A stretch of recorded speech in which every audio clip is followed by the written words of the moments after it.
Hi and welcome to Holly's Lifestyle channel. This is video number 2 and we're kicking things off, as you can see in the title, with a video all about New York.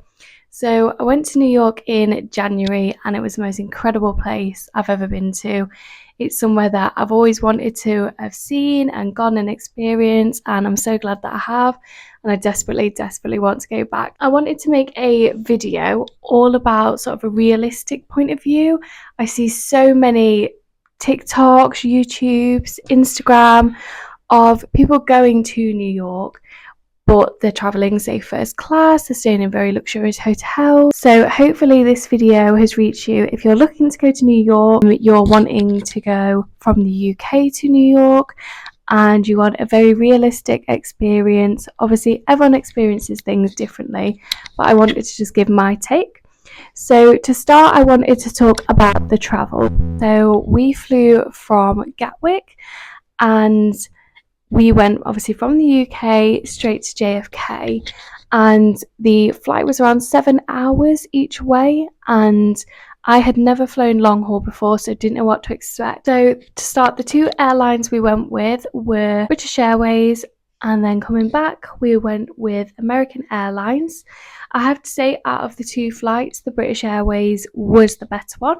I don't know if it was just a more modern plane. So we just went standard economy, and I took with me one of these, which is a leg hammock. I'd never used one before and I got this off Amazon, and this honestly saved me. I've only ever done sort of 4-hour flights and found them incredibly difficult. My hips start to ache, you want to walk around, so I felt like this was absolutely perfect. It kept me comfortable. You can have it under your ankles or under your calves, and it just makes the journey just a bit more comfortable. In terms of food, it was non-stop. So we sat down, they got us drinks straight away. You could have an alcoholic or a soft drink. I think I must have had 3-4 Diet Cokes in the time I was on the flight and didn't pay for any. The other thing I found is, as soon as you sat down, they were giving you snacks. The main meal for me was lovely. I know a lot of people say they hate plain food. I thought it was really nice. It was like a full Sunday dinner basically, and then you got dessert, bread, all sorts. That you did not need to bring anything on that flight for food. You also then got things like ice creams later on. You had access to really great movies. You could of course have your screen in front of you, watch things on there. So for me, the journey didn't feel bad at all. So if that was something that you were nervous about and a bit apprehensive about the length of time you're on there, I really wouldn't let that put you off. I mean, it probably varies from airline to airline, but to say that was just an economy standard flight, I really enjoyed it. And then in terms of travel then, so there's a couple of options. I think a standard taxi from JFK into Manhattan is $50. We did this on the way back. I would never do it again. It was the most car-sick journey of my life.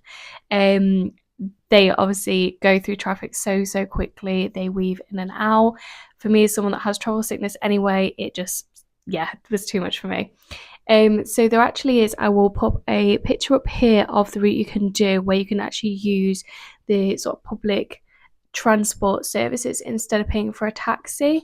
One thing I will say about the public transport is it's not necessarily very user friendly if you suffer with a physical disability. So we noticed that things like the lift services, I'm so sorry, my cat is catching a fly down there if you're hearing tapping noises. Yeah, we didn't find it particularly very friendly for anyone that had a physical disability. So a lot of things were out of service, like I say, the lifts, the escalators. However, I found the people in New York to be so incredibly friendly. We had 2 ginormous suitcases and people were very quick to help and just pick it up and, you know, offer you direction to where you were going, which I wasn't expecting. You know, it's a big city, people are busy. You know, I always say it's probably like London on steroids, and everyone in London just wants to get to where they're going. So I was not expecting that at all. So that is a much cheaper way to get from JFK to Manhattan. Next, I'll talk about accommodation. I feel like this varies from person to person. Because it's the city that never sleeps, I felt like I didn't want to be in a room much. So the location was the main thing for us. So we picked an area very near Times Square, which meant that we had access to a lot of the attractions we wanted to go to. We were in walking distance to Grand Central, for example. We went to see a basketball game and also a jazz bar. All of these were incredibly local, and we were able to hop on the underground really easily and navigate the city. So I think one thing that maybe people are a little bit apprehensive about is how big New York really is. It's an incredibly big city. Once you're there, it doesn't feel that big. The subway navigation is really easy with the gridlock system. I'll put a picture up here of what that's like. And we found that it was very easy once you got started to sort of be able to navigate the city. And of course, if you're up for walking, you can do so much on foot. We walked to Central Park from where we were. So for example, we went down to Brooklyn and went over the bridge. Very easy to get to. Next, I'll talk a little bit about things to do. I feel like I could go on and on. New York is just incredibly rich with culture, architecture, performers to go and see, people with incredible talent over there. So you will not be bored in New York. It's just not physically possible. So some of the things that we did that I really, really recommend is one of them that I wasn't expecting was a basketball game. Now the seats are expensive. I will put a list of everything, how much it costs here. So the seats were sort of on the middle height. The games over there are incredible. It's very different to the UK, I would say. So I feel like drinking culture is a massive part of the UK when it comes to sports. People get a bit rowdy, which is fair enough. But in America, everyone was so respectful, courteous. Everyone is incredibly well mannered. I didn't hear anybody swearing or getting aggressive. People were just there to have a great time and to watch the team they loved. And the atmosphere in there was just incredible. I'm not a massive sports person, but I will absolutely be going back to a basketball game when we do go back to New York. It's just incredible. So highly, highly recommend that if you are able to do that whilst you're out there. Another thing that I really loved doing was walking the Manhattan Bridge.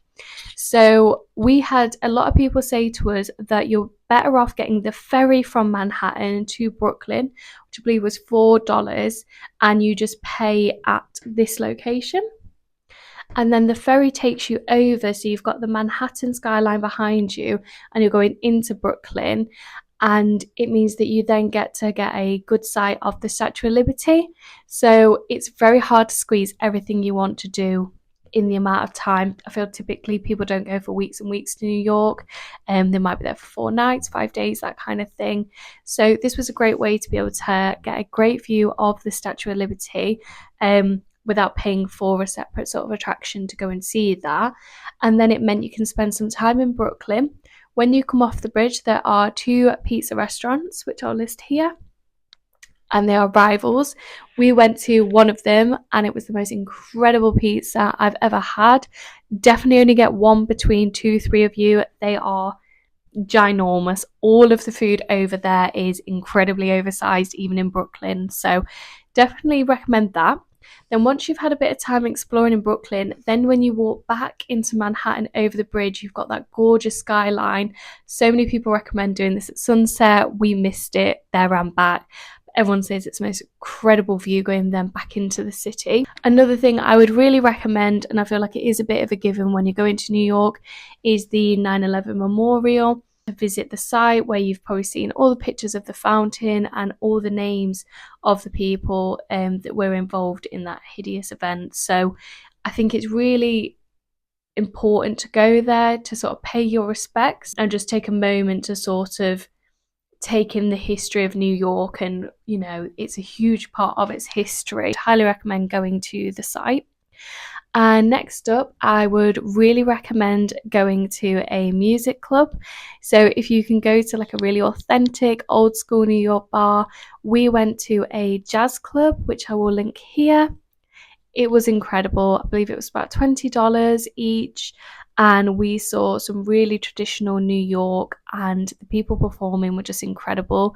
Jazz is not something I listened to. It was the first time I experienced it live, but just seeing the passion these people had and the talent they had was just so engulfing. You just could not take your eyes off them. It was a massive highlight for me seeing that, and it felt like a very non-touristy thing to do. The people there, you know, we spoke to a few people, a lot of them were just New Yorkers enjoying good music. That was a really wonderful thing to do.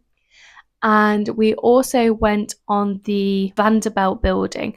So there's a lot of different skyscrapers you can go up to have a view of New York. We chose that one because it had 3 levels, and one of the levels, I will insert a picture here, had these ginormous balloons that were going around on like a machine, going round and round. So it was like an immersive experience. That floor was great. We were there for ages. And then you go up and there's a gorgeous rooftop bar. There's a little balcony to go outside. You can get your pictures taken sort of professionally, and the views are just incredible. I'll insert a picture here of some of the sights you see. And again, it was in a really good location to get to and from. So I really, really recommend that. I would also suggest getting Get Your Guide, which is this app. I've used this now for Paris, Amsterdam, and New York, and it's just been brilliant. I feel like sometimes when you book separate attractions online, you don't know if they're going to be legit when you get there or if you've done it right. This app, obviously, you pay in the pounds here, so you're not having to worry about like conversion rates if you're booking it from a site that's from over there. You can keep it all in one place and download the tickets to your phone, and they're really good at giving you directions of how to book in, what to do when you get at your attraction. So another thing that we did book through there was the Natural History Museum. Now, I really enjoyed this. One thing to know, it's humongous. So they've got so many different areas, so it goes through all through the history, not just animals. There's things from like African culture, there's areas on marine life. It sort of is segregated into so many different sections. So we downloaded the app for it, which is like a virtual map. And before we went in, we decided what we would want to do. So for me, it was seeing like the big blue whale that's like the iconic pictures that you see everywhere, the dinosaur expeditions. And it really surprised me how many of the dinosaur pieces were donated by people that had them from a private collection. I didn't know that's something people had. I didn't know people owned parts of dinosaurs or full dinosaurs. And then they donated them to the museum. So that surprised me. But it was absolutely incredible. That did have lifts and things, so that was a bit more accessible. And it's right by Central Park. So this is the location of that. And it meant that you could then go for a walk in Central Park. Again, this is a free activity, and I cannot wait to go back to Central Park in the summer. We went on the 27th of January, so it's very cold, but it was absolutely bearable. So walking around Central Park was just incredible. There were so many iconic films that have been done there, series. When you do walk around Central Park, it's so iconic. So many films have been done there, so many classic images, even just Netflix series. So I would say, is one of the most recent ones, where you can see like the bridge and all the greenery and the classic rocks. You could spend hours and hours there, and obviously it's a free activity. There's loads of food vendors on the side, so you can just grab something to eat. Plenty of bars and restaurants everywhere. I feel like I could recommend some places to eat. So I'll move on to that segment next. So for places to eat, I was very surprised. So when working out how much to bring over, food was something that I massively sort of thought we're going to need loads, because it's expensive. You know, it's New York City. Of course, it's going to be the tipping culture, which of course in Britain, that's not really something we do. We might do a few pounds here and there. But of course, I would say it's mandatory, and particularly the percent that you tip over there may be higher than other places in America. I had budgeted maybe like $100 a day, maybe a bit more. I think it might have been $120. I was so surprised at how little we ate. So there was one day where we went to Liberty Bagels, which is this place. Absolutely incredible. I believe about $9 for the one that the classic bagels with the swirls and American flag print on there. there is usually a queue and it is worth it. So there's a few locations in Manhattan for Liberty Bagels. I know bagels is the New York thing. There's plenty of rivals, but I'd really, really highly recommend trying Liberty Bagels. This is the one I had. Here's a video of me opening it up.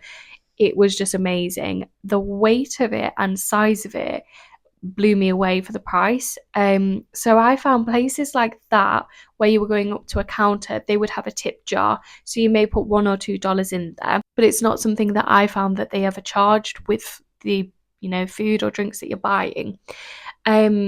We had half of that in the morning. I think we'd walked about 20,000 steps that day and ate the second half later on. And that's all we ate all day because it's just so thick, so filling. So I was very surprised at how little we actually spent on food. I feel like that's one thing people massively talk about is how expensive that city is. There were plenty of places that did 99 cents pizza slices. Not something I did get to try because, like I say, we really didn't eat that much when we were over there. And there's a lot of really gorgeous Italian restaurants that were about $24 each for like a pasta dish, a drink. With the tipping culture over there, I feel like they make it so easy for you. So everywhere that we went to, when you were given the receipt, they would tend to have 3 options of different percents on what the total would be. So say if your total was £60, they would say, okay, if you want to tip 10%, it'll be this much, 20% this much. So it was incredibly easy to work out. And it's not something I really noticed. I felt like from going from the UK that we never tip to going to America, where of course it's pretty much standardized, that you would almost begrudge it and think, I don't pay that at home. It was absolutely worth it. It's the best service I've ever had. And, there's a lot of discussion around that this compensates perhaps their pay to kind of increase that for them. It's absolutely worth it. So I would always say if you're planning to go, make sure you take the tipping into consideration because it will be everywhere you go. In terms of like restaurants, drinks, and also in your hotel potentially. The one we stayed at said they would prefer for us to tip at the end when we left, instead of giving 5-10 here and there, helping with luggage and any special requests you had. So that's something to bear in mind. Another thing with the food is it's absolutely everywhere. You are spoilt for choice.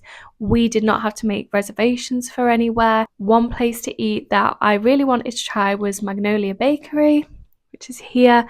They're famous on TikTok for their banana pudding, which I actually got the strawberry pudding, and it's like a little tub. The only way I can describe it is like a mousse with cake in it.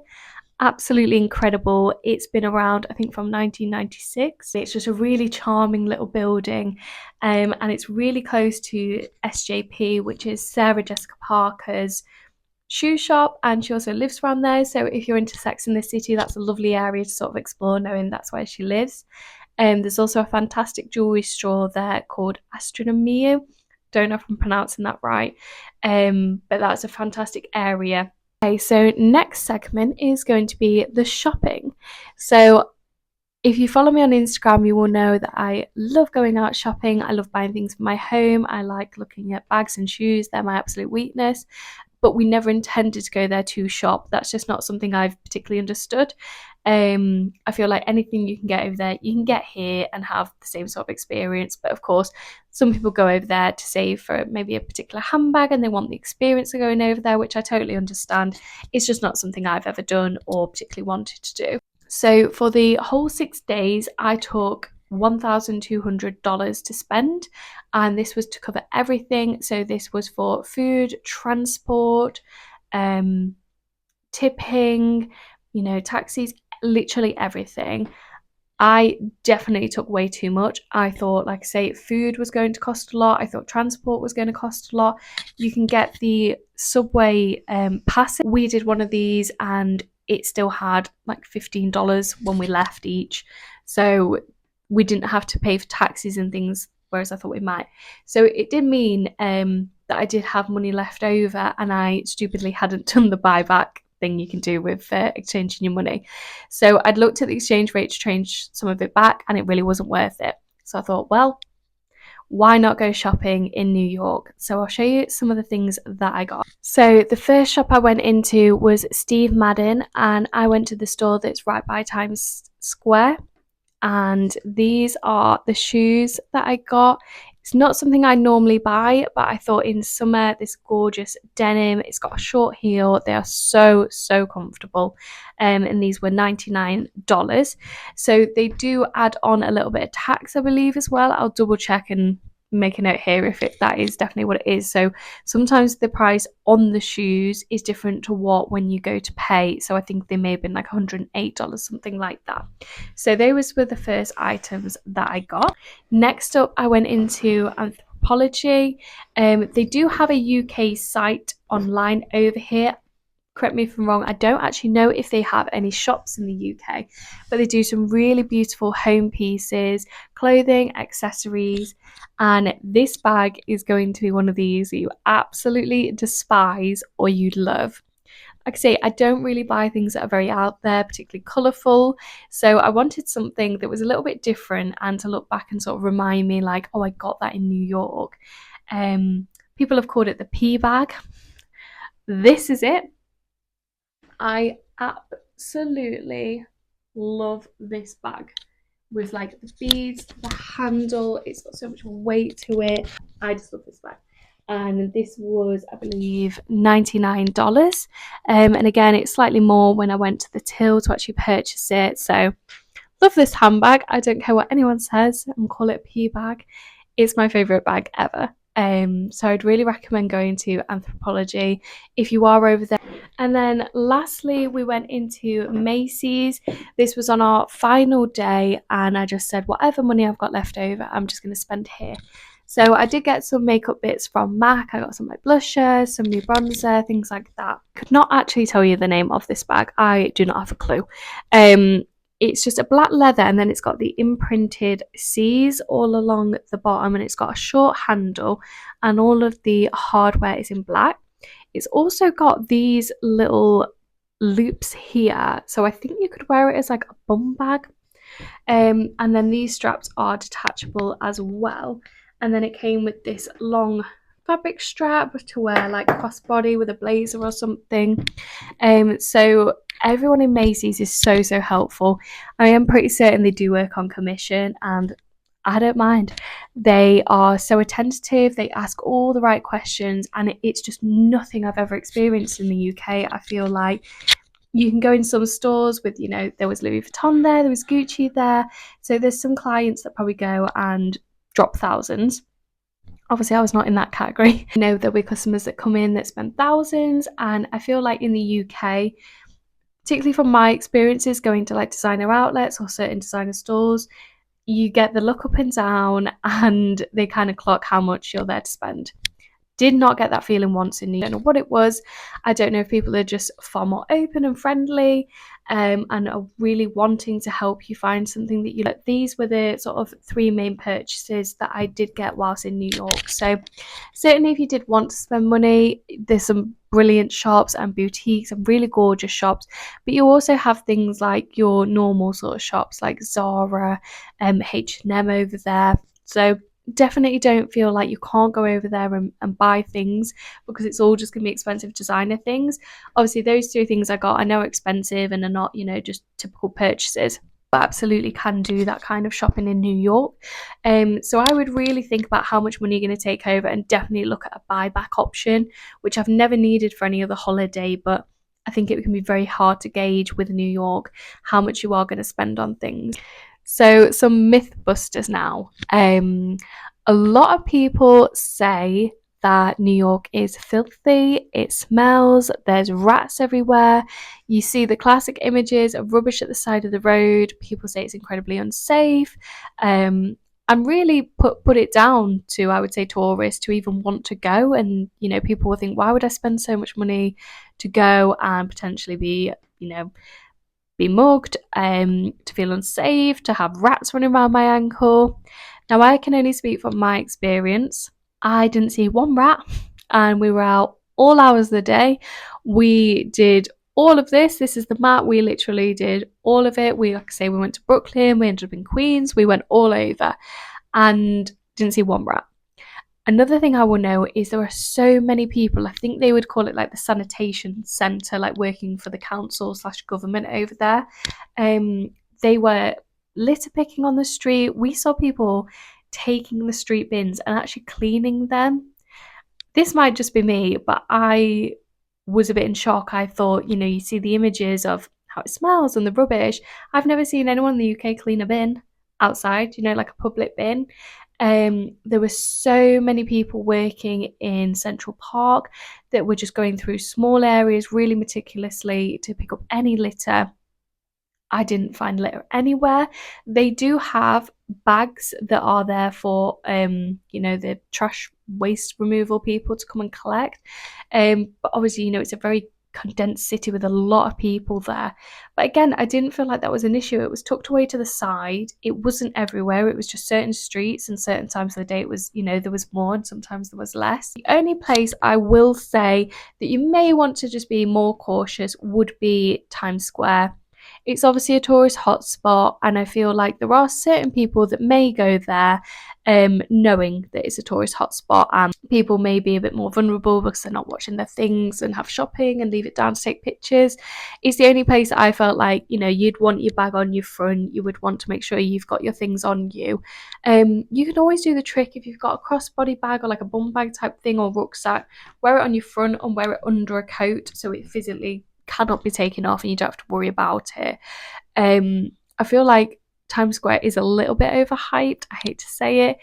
It's amazing seeing the screens and the billboards, but you do kind of go and just go, okay, cool. Like, let's go. Once you've seen it, that's kind of it. I would say these are my top 5 highlights,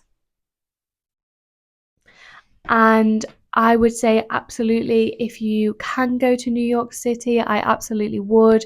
I 100% will be going back in the future. I'd love to see it in summer. So here's a little breakdown of how much everything costs, how much everything we spent. But like I say, if I went back, I would not bring as much money. I didn't go to buy anything. It was a lovely bonus, and these 3 things I'll remember that I got them over there. But you do not need to take loads of money. I think some of the things I most enjoyed were free. So the park, the bridge, the jazz bar, which was $20, £8-9 on a bagel. It really didn't cost a lot to have an incredible time. We went with Hayes Travel, so I will link them below. They do a lot of packages, and I'm from South Yorkshire, so we have places like Meadowhall where they do have an actual branch you can go into, and they have a lot dotted around South Yorkshire. So I would absolutely recommend going to them. See if you've got any comments, questions that you want to ask about New York, please put them in the comment section below. And if you've got any other recommendations of New York, if you're from America or from New York and you've got things that I feel like I might have missed, please put them in the comment section below. I would love to hear about anyone's experiences going there, because like I say, I'm itching to go back. It's just the most incredible place I've ever been to. So I'm going to leave the video here. I feel like I've given a bit of information on everything now, and I'm just going to leave you with a few pictures, a few highlights, a few video snippets of my time in New York. And I would really appreciate it if you can subscribe, turn your notifications on, leave me a comment and like the video if you can, just to help build this community. And I really hope that you're here for the next video. Thank you for watching.